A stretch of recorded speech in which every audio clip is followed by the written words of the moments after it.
Dünya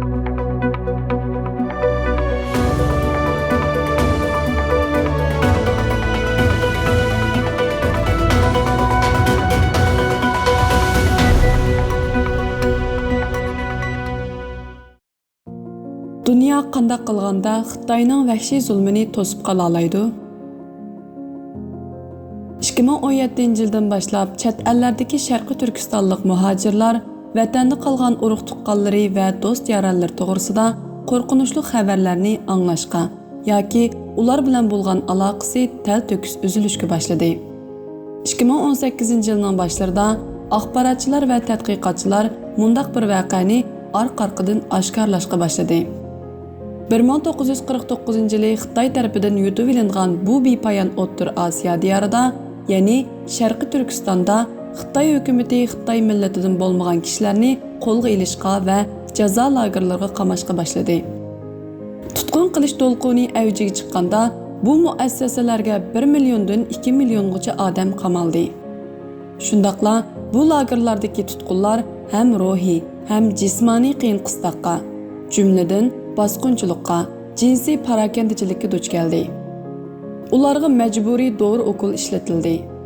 Ular izchil och qo'yildi. Uyqudan mahrum qilindi.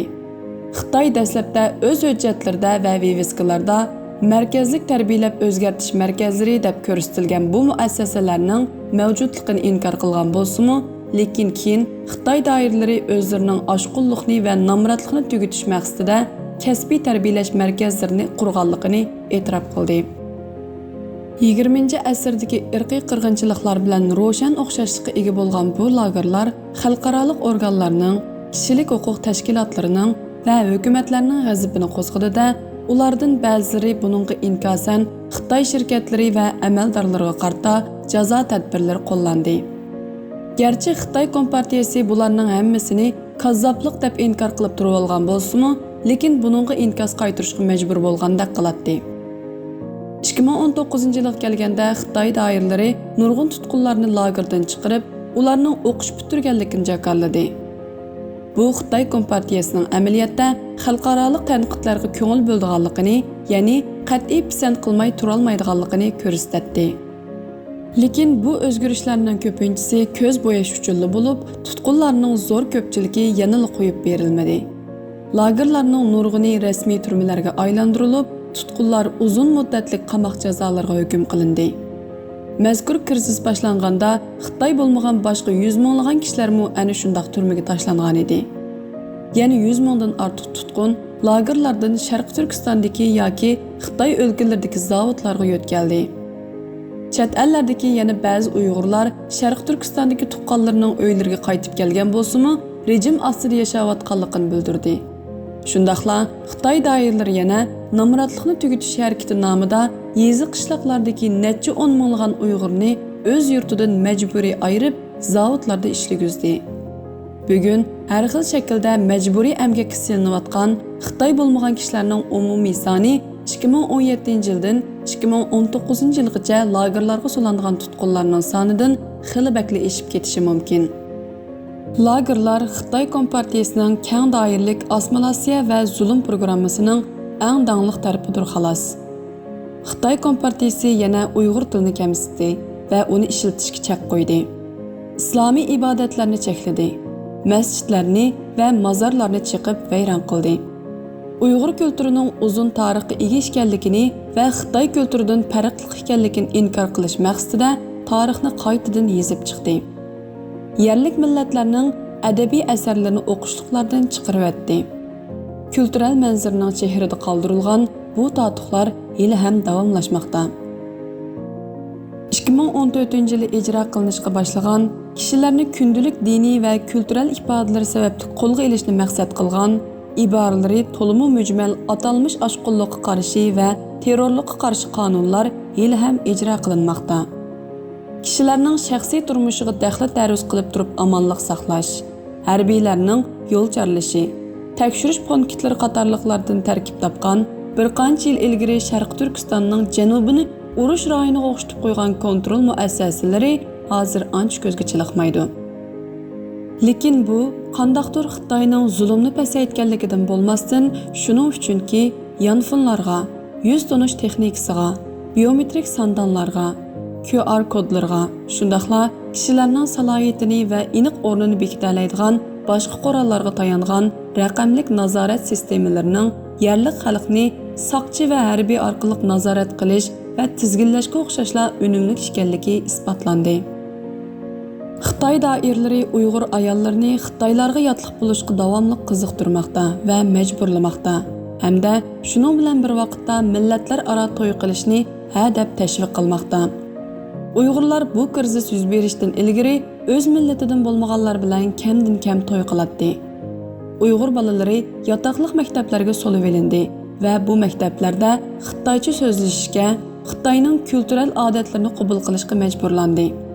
Bu maktablar to'g'risidagi sonliq ma'lumotlar to'limi oz.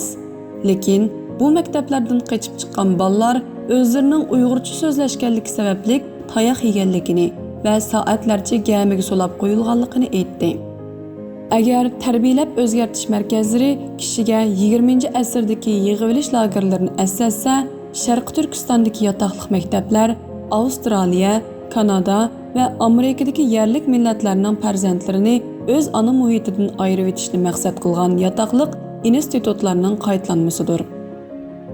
Ular yana Xitoyning zo'r miqdordagi Xitoy fuqarolarini Sharqi Turkistonga yetkazib kelish va Uyg'urlarning tug'ilish nisbatini tövallatish orqali bu rayonni Xitoylashtirishni maqsad qilgan texmo keng ko'lamlik mustamlikachi siyosatiga hassa qo'shdi. Shuncha jinoyatlarning davomlashayotganligiga qaramasdan, o'tgan bir qancha yilda jahon ahli Sharqi Turkistondagi jinoyatlarga hech qancha ko'ngil bo'lmadi. Aksicha, ularning diqqati Xitoyga aloqador boshqa xabarlarga, bo'libmi tojismon virus vabosiga eg'ib ketdi. Xitoy asli plan bo'yicha 2022-yil 2-oyda qishliq olimpik musobaqasini o'tkazdi va demokratik ellar buningga faqat simvollik e'tiroz bildirish bilan kifoyalandi. Bu jinoyatlar Xitoy rahbari Xi Jinpingning 3-navbat Xitoy Kompartiyasiga rahbar bo'lishini, siyosiy byuro doimiy komitetini o'z guppachilari bilan to'shqizishini to'sib qololmadi. Hatto bu uning chet el rahbarlari bilan, jumladan Amerika prezidenti Joe Biden bilan ko'rishishiga putli qashang bo'lmadi. Lekin Xi Jinping hozircha Sharqi Turkistondagi qabih qilmishlarining jazosidan qochib qutula olgandek qilsa-mu, lekin bu yerdagi qismat texi oyoqlashgani yo'q. Vaqtning o'tishiga ergishib, Amerika va Yevropa ellarining jazo tadbirlari, hukumatlar bu tadbirlarni kuchli ravishda ijro qilganlar taqdirda Xitoy iqtisodiga texmi bak ta'sir ko'rsatishga boshlaydi. Oldi bilan Xitoy o'z qilmish sababli inovat jihatda badal to'laydi. Jumladan Yevropa va Amerika bilan bo'lgan munosabati texmi nacharlashadi va iqtisodiy badal shuningga yondashib keladi. Bu jazolarning eng oxirida Xi Jinpingga qanchalik ta'sir ko'rsatadiganligi hali ham noaniq. Bu hozir asosan cheklimsiz siyosiy kuchga ega. Shundaqla o'z nishonlariga yetish uchun o'z davlatini iqtisodiy va ijtimoiy oqibatlarga duchor qilishga rozi. Lekin Xi Jinpingning siyosatlarining badali obat xarakterlik darajada og'ir bo'lib ketganda, u o'z yo'lini o'zgartirishga majbur bo'ladi. Agar dunyo Xitoyga qartilgan iqtisodiy va fikriy besimni davomlashtirsa, Xitoyni Sharqi Turkistondagi Xitoy bo'lmagan millatlarni bostirish va osmonasiya qilish urinishidan voz kechtirgil bo'ladi. Sharqi Turkistondagi yig'ilish lagerlari to'g'risidagi xabar tunji qitim o'tirg'i chiqqanda, xalqaro jamiyatning bu ishga inkas qaytirish tarzini bekitish vazifasi Amerikaning zimmasiga tushgan edi. Lekin Amerika to'limi lamzallilik qildi. Gerçi axborotchilar, tadqiqotchilar hamda Sharqi Turkistondan qochib chiqqan bir qancha nafar qozoq va Uyg'ur shohidlar bu jinoyatlarning qaysi darajada og'ir ekanligini aniq ko'rsatib bergan bo'lsa-mu, Amerika Davlat Majlisi har ikki partiyaning kam uchraydigan birdek qo'llashi qaramasdan Uyg'urlarning kishilik huquqini qo'llaydigan qonundan birini darhol o'ttirg'i chiqara olmadi.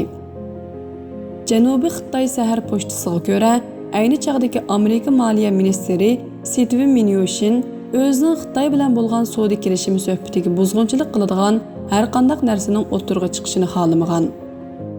New York vaqt gazetining xabar qilgandek, Alma, Coca-Cola va Nike qatorliq shirkatlar hatto Xitoyning zulmiga qarshi embargo qonunining o'z manfaatiga ziyon yetkazishining oldini olish uchun bu qonunlardagi aloqador tadbirlarning vəznini aciziltish haqida salachilik qilgan.